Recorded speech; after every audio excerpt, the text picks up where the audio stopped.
Hamas founder Sheikh Ahmed Yassin was a half-blind, disabled Palestinian cleric and member of the Muslim Brotherhood. The Brotherhood had been repressed by the Egyptians in Gaza prior to 1967, but once the Israelis invaded and occupied the Strip, they didn't just turn a blind eye to these Islamists, they encouraged them. See, the Israelis, especially right-wing Israelis, wanted to undermine the power of the dominant Palestinian political force at that time, the nationalist PLO, at the heart of which was the secular Fatah party of Yasser Arafat, their bête noire. بغصن الزيتون في يدي وببندقية الثائر في يدي.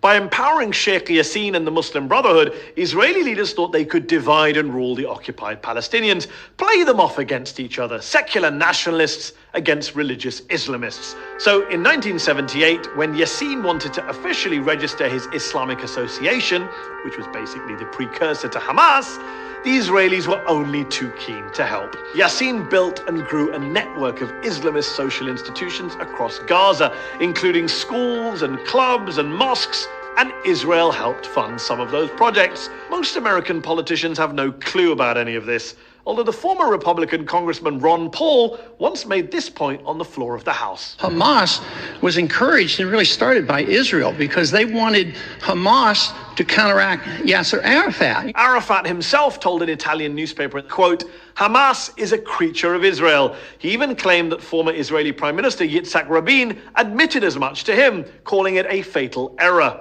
Now, you might be wondering, why should I believe mad Ron Paul or the famously shady Yasser Arafat?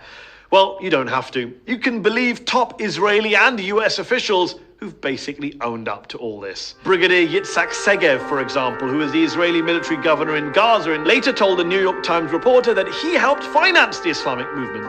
"The Israeli government gave me a budget," he said, "and the military government gives to the mosques."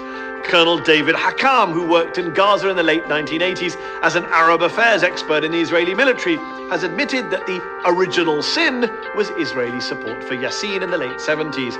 But at the time, he has argued, nobody thought about the possible results. Well, Avner Cohen did.